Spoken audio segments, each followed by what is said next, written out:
actually think integrity is a superpower that can not only make you feel good about doing the right thing, but it can actually supercharge your business and help it grow.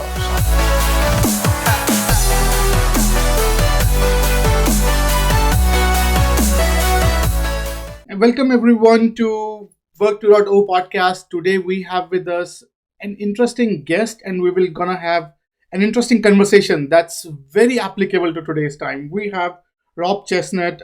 He is a chief ethics officer at Airbnb, a role he took on in late 2019 after nearly 4 years as the company's general counsel. He previously led eBay's North America legal team, where he founded the internet's first e-commerce person-to-person platform trust and safety team. He was the general counsel at Check for nearly 6 years, and he served 14 years with the U.S. Justice Department, where he prosecuted CIA employee Aldrich Amis for espionage. He is the author of Intentional Integrity: How Smart Companies Can Lead an Ethical Revolution, which is expected to be out later part of the year, or at least. Rob, when is it supposed to come out? July 28th is the publication. July 28th. So fingers crossed. Yeah. Fingers crossed. Yes. So with that, Rob, thank you so much for joining us in the podcast. Thank you. Michelle, thank you for having me. Beautiful. So let's start with your journey. Like what do you do with Airbnb, and what's your typical role? Well, it's not a typical role. This is the idea of a chief ethics officer, which I think has an unfortunate acronym. I don't get to use CEO. It's something that you've seen companies just in the last couple of years start to create this role. My mission is to drive integrity into the culture of the company, to ensure that employees are thinking about doing the right thing. Not just for the company's bottom line, which is important, but also doing the right thing for each other and for customers and for the world at large. Interesting. And how are things at Airbnb? Well, Airbnb's had an extraordinary run. What a journey. It was literally started by a couple of guys who blew up air mattresses and put them on the floor of their living room and rented it out to folks. And, it was a company that, they went around and tried to get funding from just about every venture capital firm in the Valley, and they got turned down by everybody. They're the company that just wouldn't die. And then it suddenly took off. And the company's had an extraordinary run of success. The mission of the company really is to connect people from around the world, people with different backgrounds, different nationalities. And it's to sort of encourage you to get away from staying in the Western hotel and then the drinking coffee in the local Starbucks, and instead, get out to the neighborhoods, get out and really meet people and experience a place as a local. And that's really resonates with folks today. So it's been a great journey. I would say with the pandemic right now, there's certainly business for the travel industry is struggling, but that's I think that when the pandemic is over, people will go back to travel. Interesting. And I think talk to us about your role. So chief ethics officer. So is that a statement that for a company that, hey, we care enough that we have someone as a watchdog, or do you think that the industry is at a crisis where we need such roles to send a signal that, hey, like, is it what's your take on this role? Well, you know what? I think there's a role, there's an aspect to it that is a signal sender. That is, we recognize that integrity is such an important part of our brand and the way that we operate, that we are devoting a very senior level role. And in fact, we're going to take one of our senior executives, the general counsel, and put him in that role.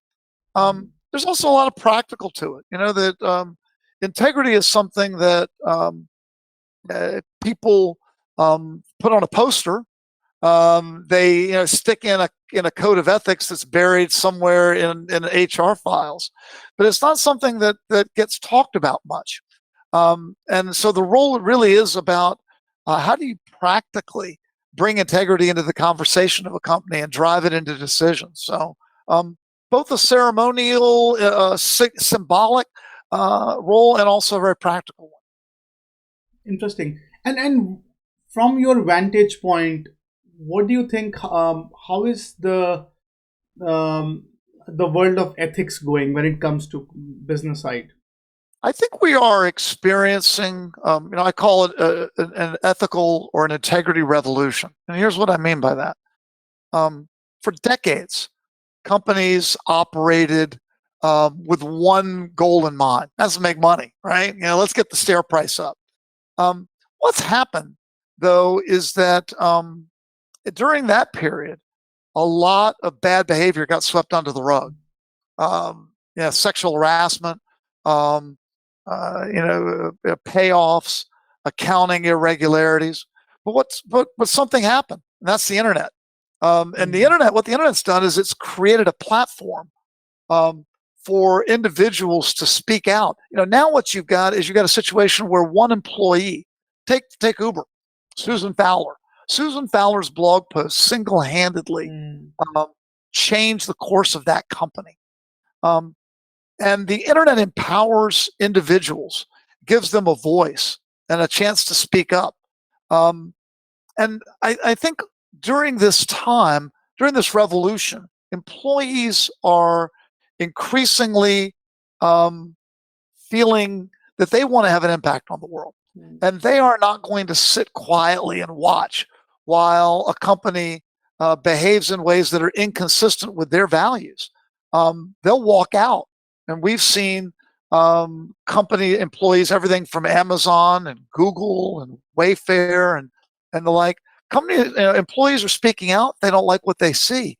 So I think we're in a time now where the world also needs companies. We've lost, studies show that we've lost confidence in government and government's ability to get things done. We are in the middle of a partisan gridlock and nationalism. And I think people are increasingly looking at companies and say, look, companies, you've got to step up your game. We need you to think about things that are not just bottom line profit. We need you to be thinking about how to solve some of the big problems in the world. And employees are pushing it. Customers are pushing. Governments are pushing companies. And so we're in the midst, I think, of a really interesting time, and one where integrity is increasingly coming to the forefront of corporate decision making. Interesting. So let's get to the meat of the stuff. Your book, Intentional Integrity, because we are going in the turf, and let's go deep in that. So first, before we jump in, talk us about this book. Like, why write this book? Well, when Uber started having challenges, I started thinking, wow, somebody better do something about this. The world's changing, right? And then I sort of thought, well, who is that? And I kind of looked around and figured, you know what, as the company's general counsel, I'm the one that's going to have to deal with the fallout of these things if nothing happens. So I better jump in and do it. And so the first thing I did is I went to our founder, CEO, Brian Chesky, and Brian said, "Go big." Brian understood that this was going to be how companies are defined, and so we ended up devising a program at Airbnb and focusing on how to drive integrity into the culture. And really, the reason for doing the book, I never really thought about doing a book before, but it struck me that companies aren't focused on this, even though all the data shows that integrity is something that will have a major role in driving your business. Companies that act with integrity actually do better. They outperform the market. They outperform their peers. Still, very few companies were intentionally charting a course and intentionally making it part of their strategy. So, the reason I wrote the book was to share the learnings that we've had on this journey at Airbnb and to encourage companies to think about this stuff, because we need companies. We need companies to step up and get involved in solving these issues, and I'm hoping the book will play a role in that. Interesting. And so I think one thing that you said, that some companies are already chartering this idea of being companies run with integrity, right? So with sort of says this role like chief ethics officer, do you think that companies are intentionally pushing this idea of integrity, or like what's the how do you resolve these two? We'll be back after a short break. This part of the podcast is sponsored by Tao.ai, world's first AI powered platform to build enterprise success network. Learn more at Tao.ai. Let's go back. Well, you know what? I wouldn't say that the having a chief integrity officer or a chief ethics officer is the yardstick here. Um, I think that you don't suddenly have integrity simply because you create a role like this. And there are a lot of companies, I think, that are operating with integrity that don't have such a person. In fact, I think the chief ethics officer of any company has to be the CEO. Mm. Um, the world, if you're inside of a company, you take your cue from the top. Mm. And if your leader doesn't act with integrity, that gives people permission um, to act in any way that they feel is appropriate for their self interest. Because all they do is look at the CEO and say, "Well, if that's the way the CEO operates, then that's the way I can operate too." Um, and you see this. I think companies take their cue from the very top of leadership, and having a chief ethics officer, I think, can play a role in that. But look, if you don't have the buy-in of the CEO and the board, you can have all the chief ethics officers you want. It won't do any good. Interesting. And how do you think this idea of ethics and integrity play along with something called capitalism? Right. So Yeah, we see sort of these businesses, and they basically owe it from a legacy mindset point of view. They owe it to yeah. their shareholders. This idea of so what do you think that how that thing is resolved? Well, I think capitalism is changing, and it's changing very quickly. Um, Even I think as recently as 3 or 4 years ago, if you ask anyone what's the role of a company, you would unanimously get, well, it's to increase shareholder value. Right? There's one stakeholder. Um, Now, what you've seen is a sea change. Now, you've got organizations like the Business Roundtable. The Business Roundtable is as straight down the line, top companies around the world, represented by all the CEOs.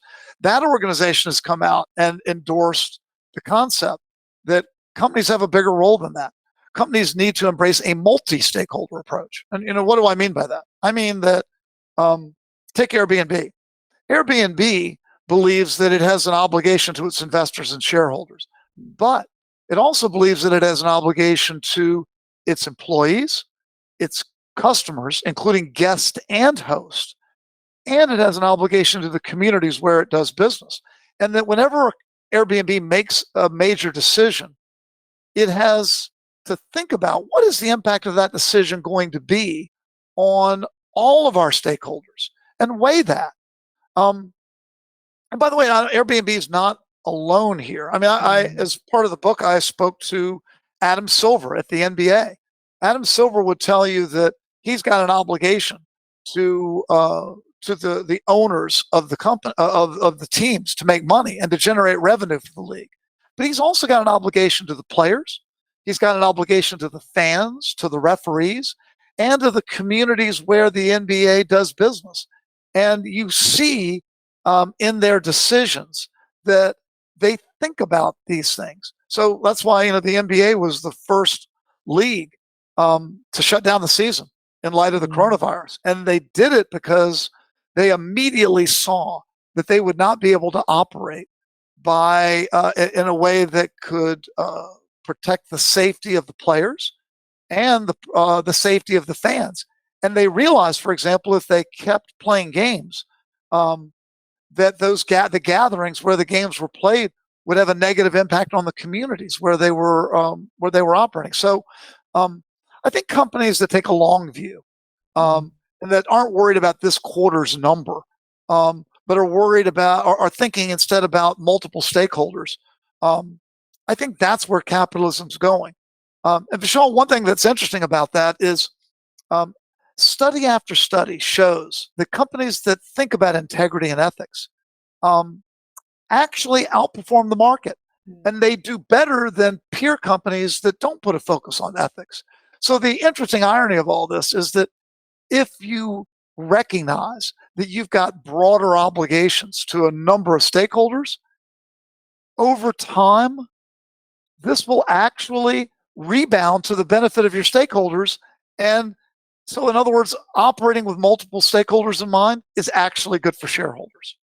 Interesting. I think that's a fair point. So I was having a conversation with Tim O'Reilly about this sort of this changing dynamics of capitalism, and he was talking about that how CFOs today are in this dilemma that, hey, the shareholder value and sort of that paradigm is shifting.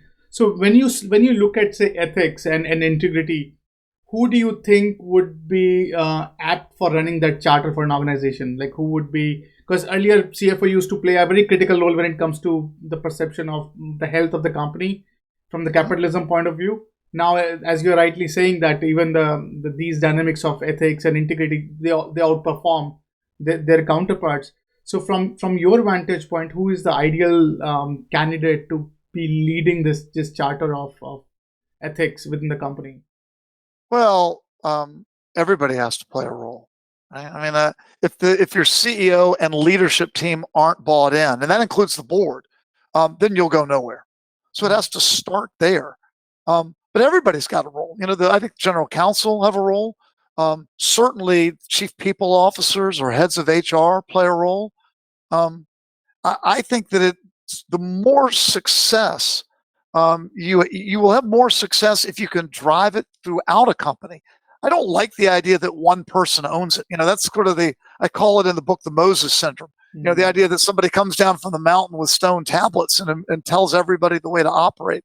I don't think that's the way the world works anymore. At Airbnb, for example, one thing we do is we not only have a chief ethics officer, but we have ethics advisors. These are people who have got full-time jobs. They're engineers, they're in sales, they're in customer support, they're in marketing. But what we do with them is they volunteer their time, and they give spare time to being ethics advisors. They get extra training on the code of ethics. They participate in regular meetings, and they are available to their teams and their offices to be like a local ambassador to the ethics program. Too often employees, they're intimidated by legal. They're intimidated by HR. They don't want to, I don't want to go to legal. But they are a lot more willing to go to somebody that they know, somebody in their local office that maybe is on their team, and ask an ethics question. Give you an example. At Airbnb this past quarter, we had nearly 100 inquiries to ethics advisors, which outnumbers the number of hotline reports that we get, which tells you that I think people are yearning for that human, authentic, direct communication. They're going to be more comfortable with that. And so therefore, I think at Airbnb, by creating an environment where people are comfortable having a conversation with other people who are their peers, we get an environment where there's more transparency, there's more openness and communication. I think silence is the enemy of integrity. Ambiguity is an enemy of integrity. Transparency and open communication, I think, are allies of integrity. So that's the kind of work environment you want. And I think to get that kind of environment, you've got to have a number of people in the company who are participating. Interesting. And say if you start this journey, so if you are given this role of being an ethics officer or being a chief integrity officer for an organization, how would you plan that role? Like, how would your 30-day, 60-day, 90-day progression look like? If you can walk us through that. We'll be back after a short break. This part of the podcast is sponsored by Tao.ai, world's first AI-powered platform to build enterprise success network. Learn more at Tao.ai. Let's go back. Sure. Well, as a chief integrity, as the person, somebody in my role, I'll tell you how I would start. I mean, I'd have a meeting with the CEO and the leadership team and get their buy-in. And I'd get buy-in on a number of things. I'll give you an example of one thing we did at Airbnb. The Me Too movement has been a powerful part, I think, of this integrity revolution. And it's often, I think, caused by this um, imbalance of power with leaders, CEOs engaged in inappropriate relationships where there's not a balance of power in a company, and it so often ends badly. So I went into a leadership meeting one day, and I said to everybody, you know what? I think that uh, we will have problems if we, as the very top leaders in the company, are having romantic relationships with employees and vendors. Why don't we agree as a team that we won't do that? Why don't we agree as a leadership team that no one at the very top of the company, the most senior leaders will not have romantic relationships with other employees or vendors? And, there was silence in the room for a minute, right? A little laughter. One person said, well, Rob, we're all married or we have relationships anyway. That shouldn't matter. And I said, it shouldn't. But from what I'm reading in the paper, that doesn't stop people. Marriage doesn't stop people. So what do you think? And we each went around the room, looked at each other, and we committed that we would not have romantic relationships with vendors or other employees. We then put that in our code, and we told the rest of the employee base about it. We said that members of the executive team are not going to do this. And I think by putting that in our code and talking openly about it and committing to each other that we wouldn't do it, we've substantially reduced the potential for a problem and also I think made it quite clear that if somebody on the leadership team did go in that direction, it would be obvious what the consequence would be. You violated your trust, you violated your commitment to the rest of the leadership team. So starting with that sort of conversation with leaders, I think is an important step. Another thing I think you've got to do is you've got to get broader input. You've got to have your own code of ethics. Too often companies, how do companies get a code of ethics? Shaw, I'll tell you, the law firm sends it over. The law firm will email over, here's a code of ethics. And they tell you, email it out to the entire company and get them to check a box saying they've read it. Well, that doesn't really do any good. Everybody sees right through that. It doesn't have an impact. So instead, what you should do is get a cross-functional team. People from different backgrounds, different countries, different nationalities, different religions. Build a code of ethics that's your own, using your company's own language and your own purpose. And then don't just send it out by email. Get buy-in from the leadership team. And then actually have a conversation with the company about it. And the person that should have a conversation with the company about it is not a mid-level HR person. It's the CEO or the general counsel or the head of HR. People need to hear directly from leaders that this is important. And the way to do it is take a pause, take a time out, have a conversation. One thing I did as general counsel, we have an orientation program at Airbnb where all new employees go through a series of classes their first week. It's about 20 or 25 classes. It's pretty extensive. So I went to the orientation team and said, I want an hour to talk about ethics. And they looked at me and said, you want an hour? We don't want people to leave the company their first week. And I said, no. I said, trust me.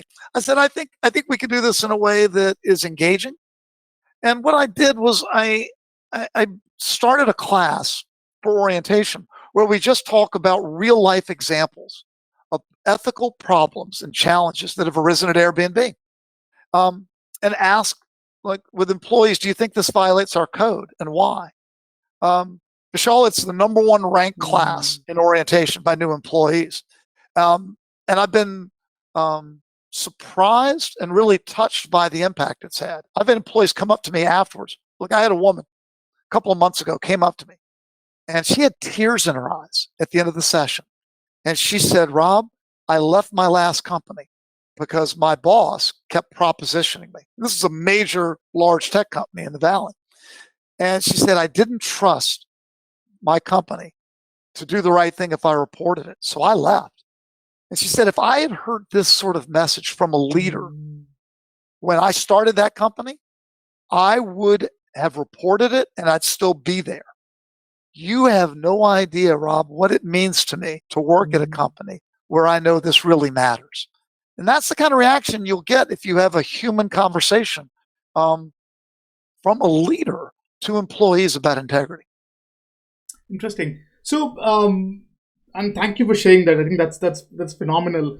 So, if say you are a leader with a company like WeWork or Uber, like their Yeah. hallmark of what could go wrong probably have gone wrong. Um, how would you deal with that? Like, how do you deal with those companies? Like, It's how do interesting. you bring them on the track? Yeah, you know what? I had a conversation with a guy by the name of Dan Ariely about that. Dan Ariely is a leading behavioral psychologist Mm, at Duke University. He's got books, he's got movies. He's studied. He's really made a career out of studying lying and cheating, bad human behavior. Um, and we talked about how do you prevent this sort of thing in the workplace, and then how do you deal with a workplace that's gone wrong.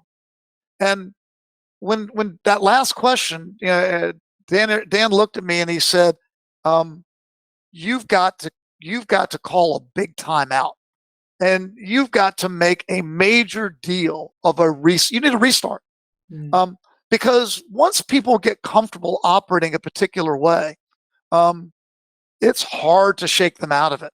Um, mm, Dishonesty, lack of integrity, they're actually contagious.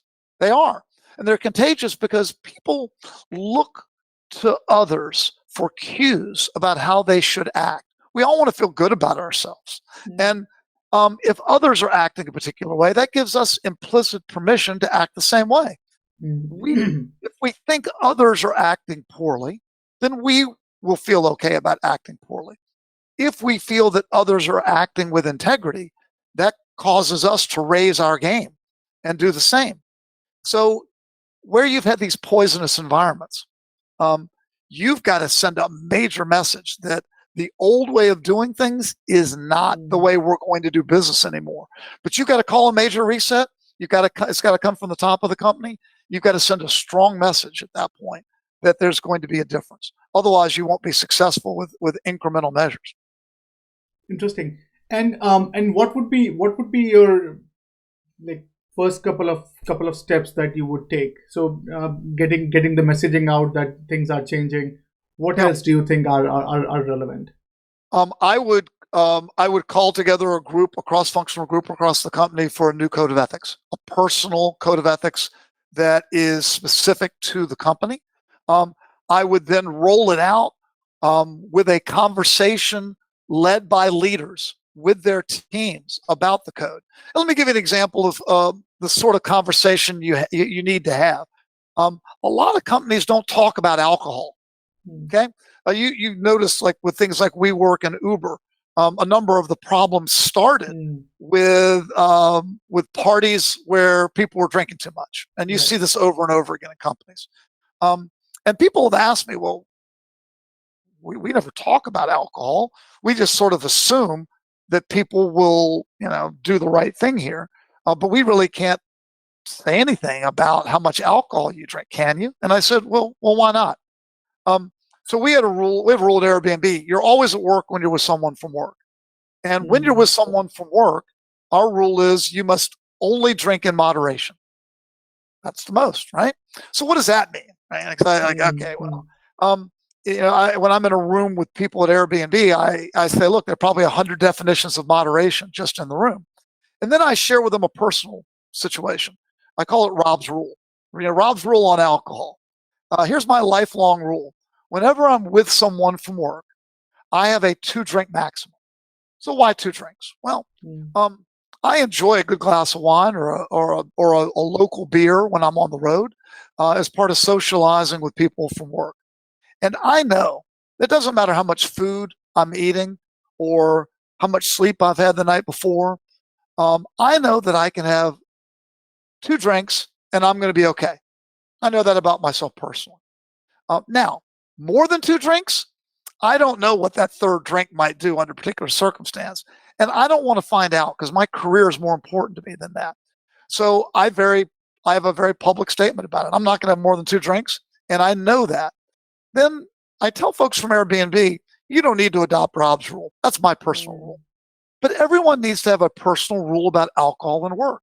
We must. Now, for some people, that might be they don't drink at all, or they don't like drinking with people from work. So their rule is no alcohol with work. That's great. Some people might have a 1 drink rule that they'll nurse 1 drink and be social. Some might have a 2-drink rule or more. Um, but we all need a personal rule, because the worst time to be thinking about how much alcohol you should be drinking at work is while you're drinking at work. Hmm. Um, right? And a number of folks have come up to me at Airbnb afterwards and said, 6 months, a year later, they'll say, Rob, the one thing that really stuck with me from your talk was Rob's rule. And that's kept me out of trouble um, in future work events.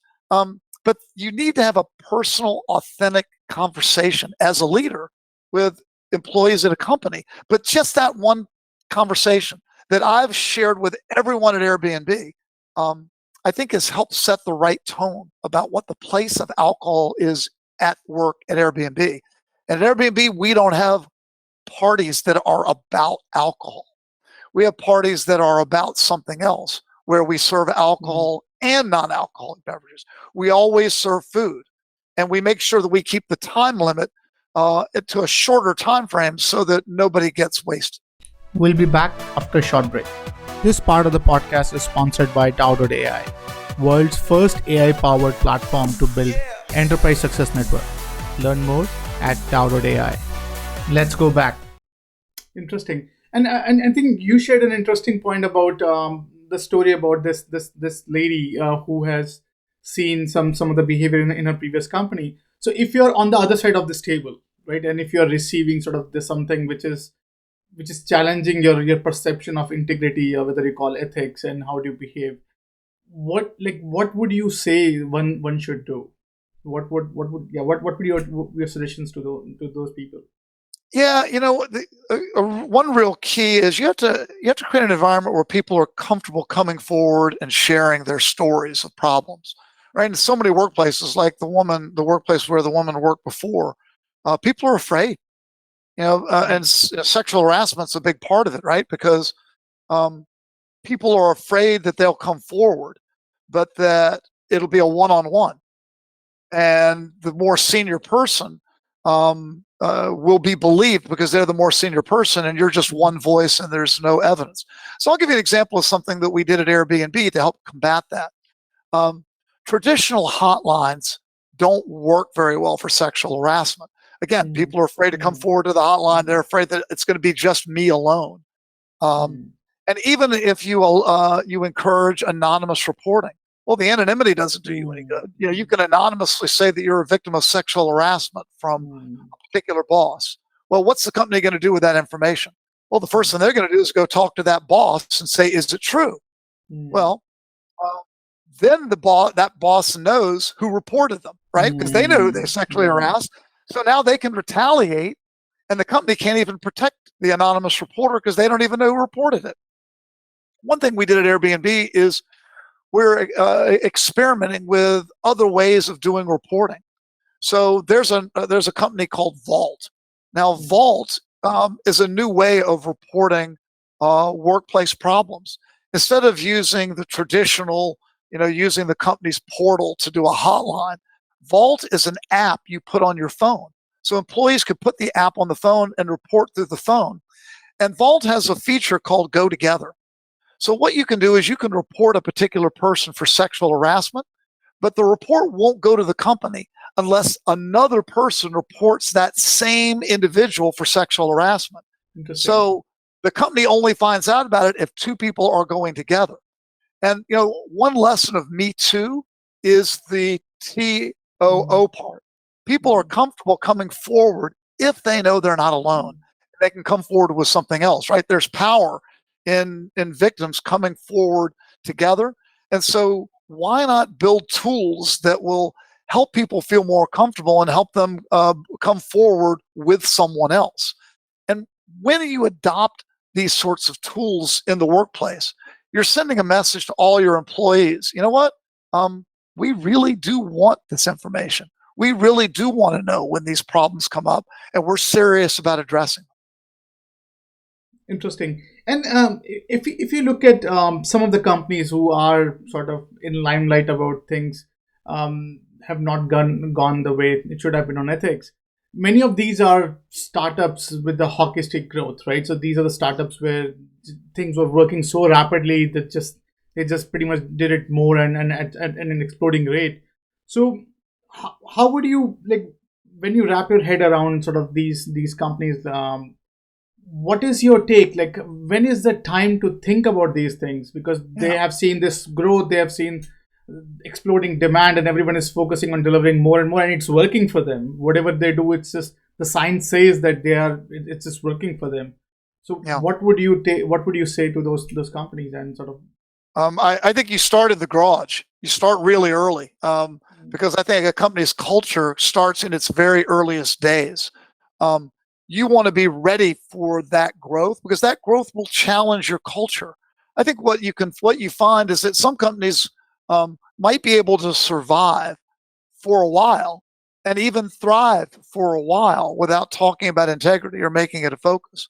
But what happens is when you get that hockey stick growth, you start adding more and more employees. You're also adding more and more focus. Um, as you grow, the world starts to turn its attention to you and put your practices under a microscope. More employees are joining, and therefore you have more opportunities for people who are looking around and who might say, wow, this company that I joined, um, their values aren't consistent with my values. So you've got a far more of an opportunity, like the Susan Fowler blog post at Uber, or people speaking up at WeWork. Um, your the risk of people speaking up and the risk of a problem are growing just as quickly with that hockey stick. So, if possible, you want to be thinking about this before the hockey stick growth because that's going to prepare you for sustainable growth, which is what you're really looking for. Interesting. And I spoke to one of the leaders whose company was came under fire, about the situation, and his pitch to me was that, hey Vishal, I believe my people were doing the right things.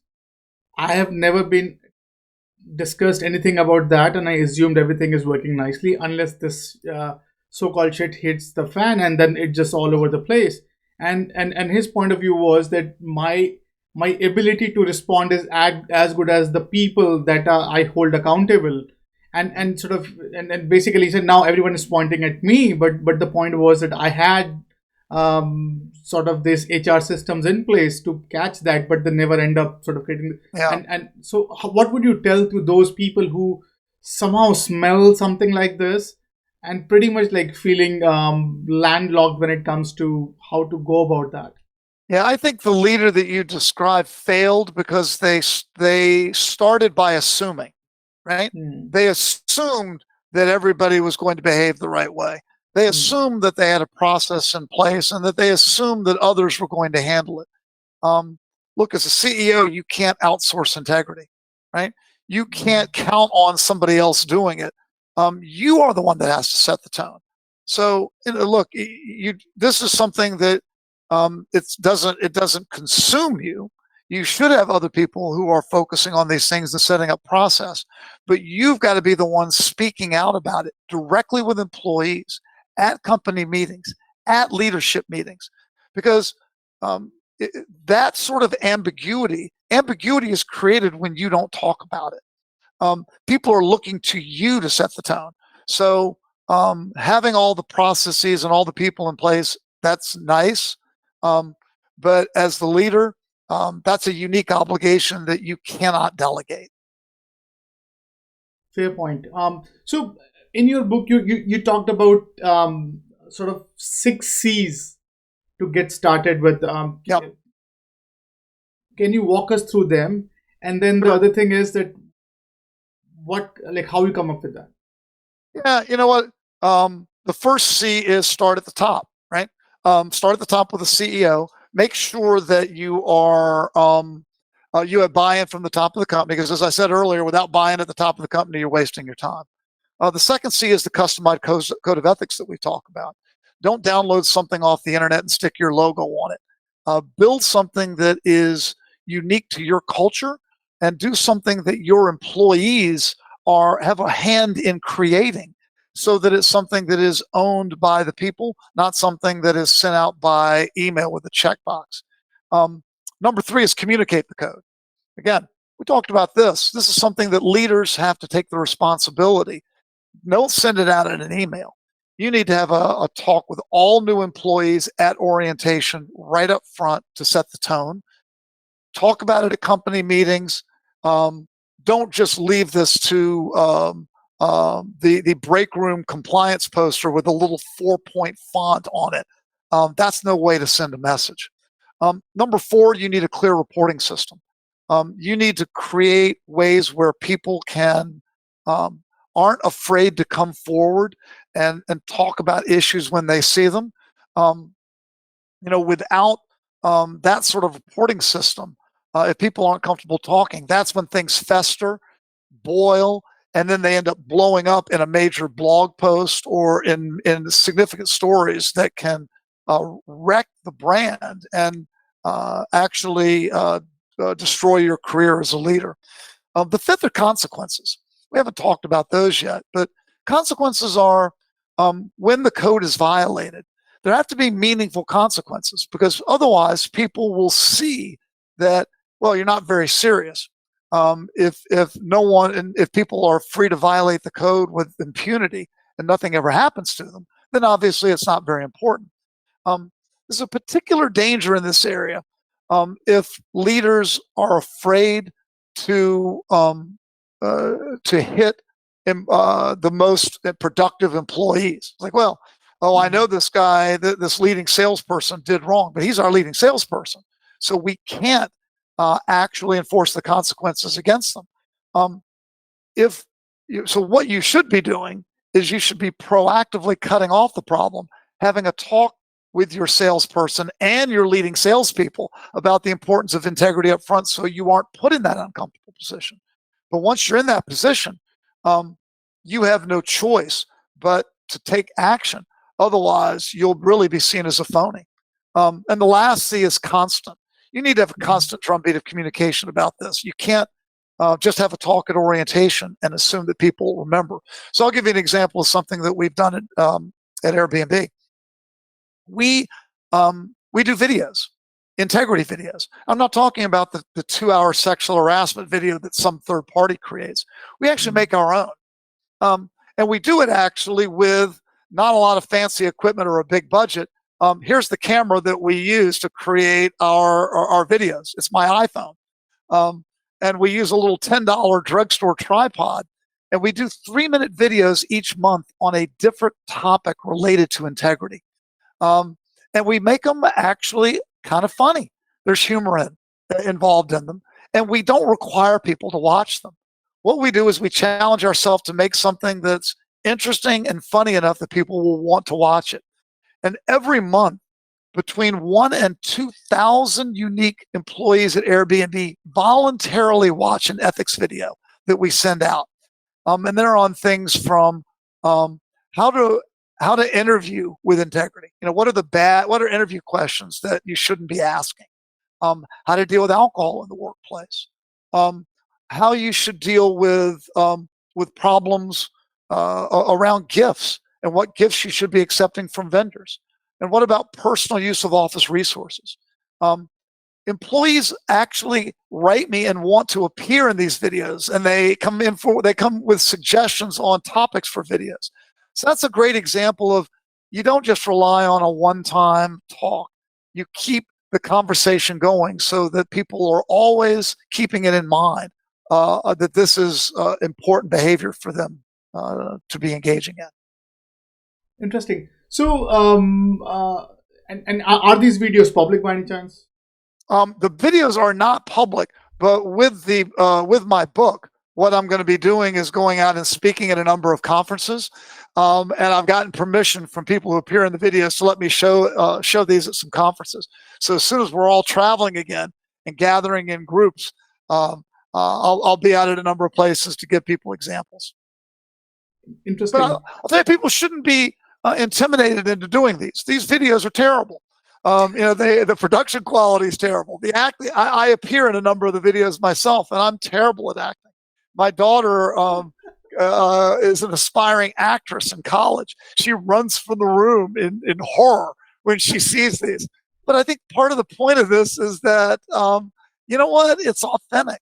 It's you'd much rather have a terrible video quality wise that you make than have a slick something that a third party does, because that third party, everybody knows that isn't your ethical production. That's what somebody else says. And again, you can't outsource this stuff.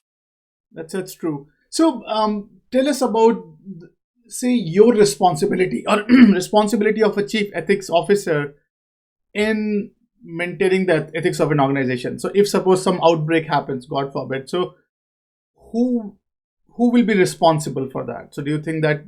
Because I think why I'm asking this is there's a huge even cancel culture when it comes to some of these positions as well. So, I give you an example. So, chief risk officer or chief security officer, right? So they became sort of the guinea pig of if any outcome happens. And then the problem is that once these guys are the most aware of the situation, but they end up leaving the organizations because now they are the from the cancel culture point of view. They so what's your take about that phenomena of our itchy finger to what do you say? Um, there are a number of people inside of a company who are responsible for ethics. It's not me alone by any means. I'm a spokesperson for it, and I work with other executives in dealing with ethical issues. So, there are audit departments, there are compliance officers, there's a head of HR. The role of the chief ethics officer isn't to displace any of these people. I think what it is there's a difference though between compliance and ethics. Compliance is about following the law. You do certain things because the law says that you must do them. And that's all well and good. Ethics is about doing something because it's the right thing to do. Law, compliance with the law is sort of the base. That's the floor. But often you go beyond it and you do it not because you have to, but because you want to. And that's, I think, where chief ethics officers thrive is driving that message across. When something goes wrong, I partner with HR, I partner with audit, I partner with compliance, other parts of the organization to address it. Look, Airbnb is like any other company. We're not perfect, and we don't have. It's not as if there are no issues, but I do think that we have an environment where big issues are less likely to occur because people believe that everyone around them is trying to do the right thing. So there's the environment of ethics, and also people are not afraid to speak up if there's a problem. So we're able to I think become aware of it and address it faster. Interesting. Now, I think one thing I definitely want your perspective on is the times today, right? So whatever. So with COVID crisis, pandemic crisis happening, so I think one of the interesting playbook that's unrolling in front of our eyes are how each governments are reacting to this pandemic and their and I think that brings really your idea of intentional integrity to test, right? Because now most of these some governments are pretty much going ballistic when it comes to being transparent, and some are just not talking at all. They're just creating this vial of secrecy to not to reveal. So what would you say, like how would you say during the testing times, how would what is your playbook saying about your integrity and your aspect of retaining an intentional integrity? And integrity is never more important than in a crisis. And people have long memories about how you respond in a crisis. There are a number of things that I talk to leaders about doing in times like this. Number one, you've got to take care of your people. If you're in a business that continues to operate, like a grocery store or a hospital and the like, you've got to make sure that you care about your employees' health and well-being. If you would be afraid to be on the front lines, then you shouldn't put your employees in that position either. There's a great story that came out. There's a company called Emerald Packaging. They are an essential business here in California that does provides a lot of the packaging around goods during this time. The CEO of the company went on the floor to talk to employees, and he told them, look, if you don't feel well, if you are sick, don't come to work. Okay. An employee in the back raised their hand and said, I'm the only person that knows how to operate a particular piece of machinery. If I go out, the machine goes down. What do we do then? And that's what I call an integrity moment, right? You're a leader, you're in front of a group, you could ask a question like that. And the CEO handled it beautifully. The CEO looked at the employee and said, if you do not feel well, do not come to work. And then he looked at the employee and said, I want you to repeat it for me.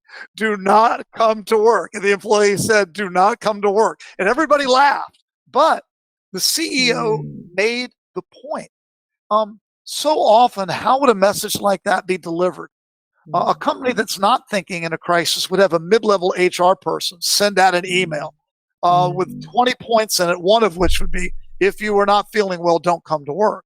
While at the same time, a CEO is sending out a message saying, we've got to hit this number. We've got to get this number of packages out during this period, or heads are going to roll, right?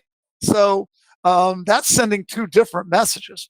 So one of the things I liked about that example so much was that the CEO personally delivered the message in a way that it was clear everyone knew what their responsibilities were.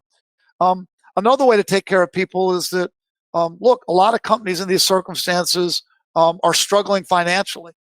And there'll be financial sacrifice. One thing that I think leaders have got to do, Simon Sinek has the book, Leaders Eat Last.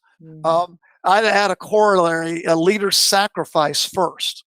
In times like this, a leader can't ask employees to make financial sacrifices unless they are the first to do it.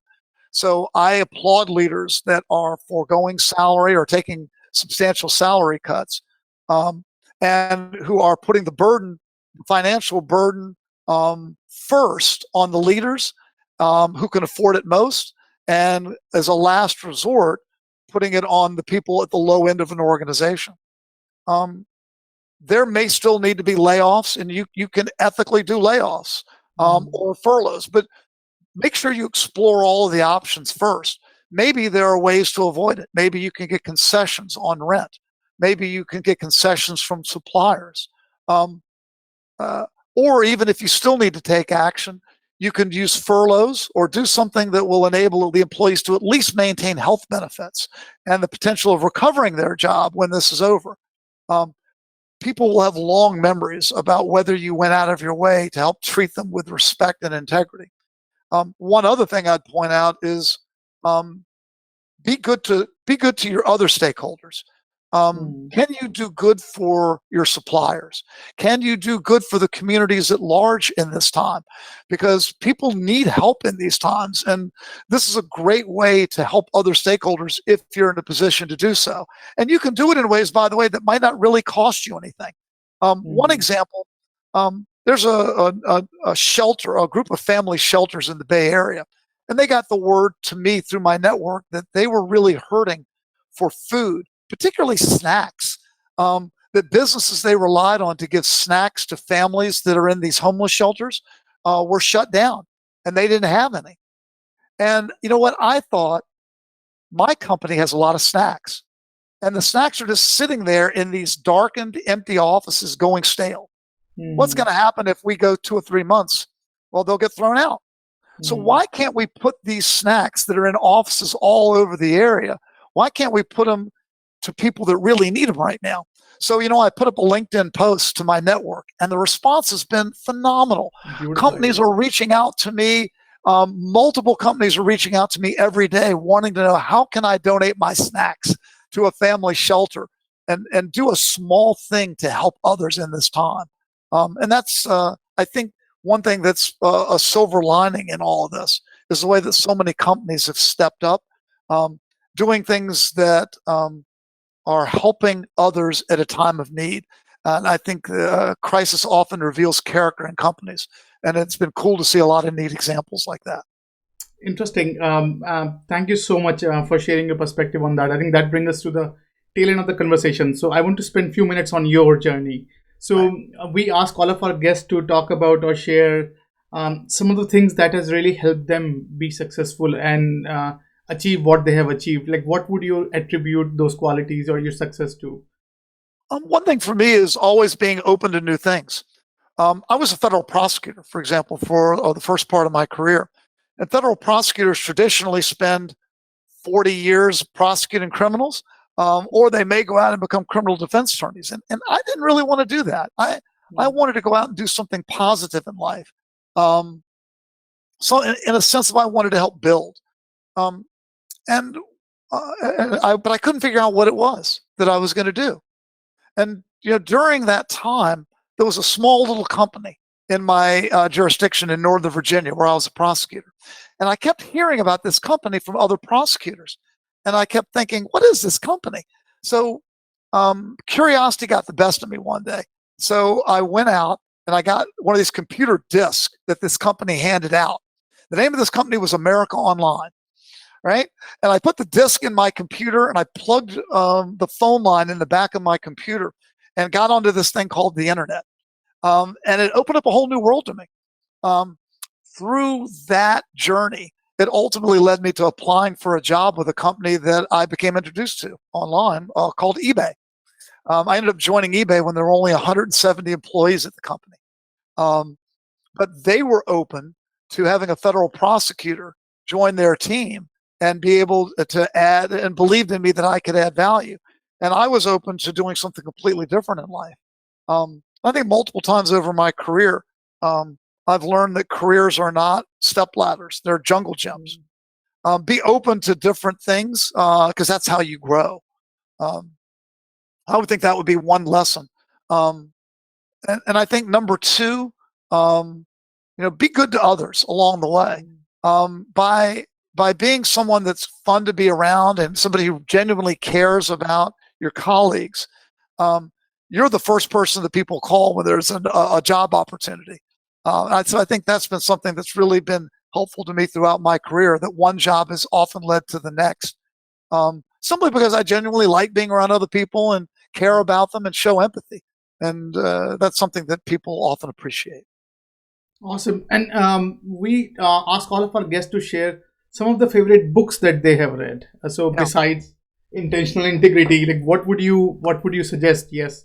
And Thank by you the for way, to our listeners and viewers, great book. I'll talk to you about the in few minutes. But yes, what would you suggest? Um, I love reading personal improvement books and leadership books. I think if you surround yourself um, with thinking, with a learning mindset and an openness like that, I think it makes you a lot better. And I'll mention there's a book by a woman by the name of Barbara Fredrickson. She's a scientist, and the name of the book is Positivity. And what she studied is how do positive thoughts that run through your head impact your happiness and your success in life. And believe it or Mhm. not, they actually got scientific where there's a ratio that they have figured out scientifically of positive thoughts to negative thoughts. And successful people have a particular ratio of positive to negative thoughts. And I won't give away the spoiler. I'll let you guys look around on it. But the way that you frame your life and the way that you think um, and approach each day has a big impact on your success. And that book has been influential to me in thinking about the thoughts that run through my mind and what I let dominate my thinking. Awesome. Thank you for sharing that. So now, last but not the least, if you want something for our listeners and viewers to take away from this conversation, like what would that be? What would be the closing remark? Um, don't assume integrity. Um, Instead, build the kind of workplace that you want um, by encouraging open conversations about doing the right thing and talk about doing the right thing. Um, in a life's journey, I think we all want to feel like we're having a positive impact on the world. And the way that we have that impact so often is the place where we spend most of our time, which is work. Why shouldn't work be something that you feel good about? It can be more than just a paycheck. By, I think, being a positive influence for integrity and doing right at work, you can have a positive impact on the world because, as I said earlier, I think we need companies more than ever to solve the world's biggest problems. And we can all play an important role in that by speaking up at work. Awesome. With that said, Rob, thank you so much for spending time with us, sharing your perspective. And I think to our listeners and viewers, do read this book. I think it's fascinating. There are a lot of interesting examples. And Rob, just to ask you, so there are a lot of code puzzles, there or code sort of scenarios here. Where do you come up with all those codes? There are one thing about the book, we were determined it wasn't going to be a philosophy book. It was going to be very practical. So Joan Hamilton, who wrote the book with me, she and I took our combined, I think, gosh, I've been a lawyer for over 30 years. Joan has been in business for over 30 years. We've seen a lot. And so we took real things that have actually happened over our careers and sort of combined 2 or 3 things at once in order to create these. There are not any wild, unrealistic hypotheticals in here. These are real life examples of ethical dilemmas that are occurring in workplaces all the time. I think folks have told me that they've chuckled while reading a number of the examples in the book because they recognize them from their own work experience. They are fascinating. Absolutely. I think that was why I was thinking about it. First, I thought it was gimmick, but then I started reading. I think I've seen this. I've seen maybe this. I think that it's pretty practical and pretty sort of mind numbing to see, and basically your perspective of what you should do. I think that's fascinating, and thank you for sharing that. And I think during this time, we need this more than ever. And I think everyone should get a glance of what's going on, and this will give at least some of your laundry in shape of what's going on. Thank you so much on that, Rob. You bet. I actually think integrity is a superpower that can not only make you feel good about doing the right thing, but it can actually supercharge your business and help it grow. So I hope people get a lot out of it. Awesome. Thanks. I thought I was sick of home, but actually I was homesick. Never really knew that I would have to grow up so quick. I'm so uncomfortable, don't know anybody here. Just a couple dudes that I met once, that's it. And I go into the booth feeling nervous. Got butterflies in my stomach like I'm so worthless. Is the mic on? I don't know how to work this. Inside I'm breaking down, I hope I'm not up on a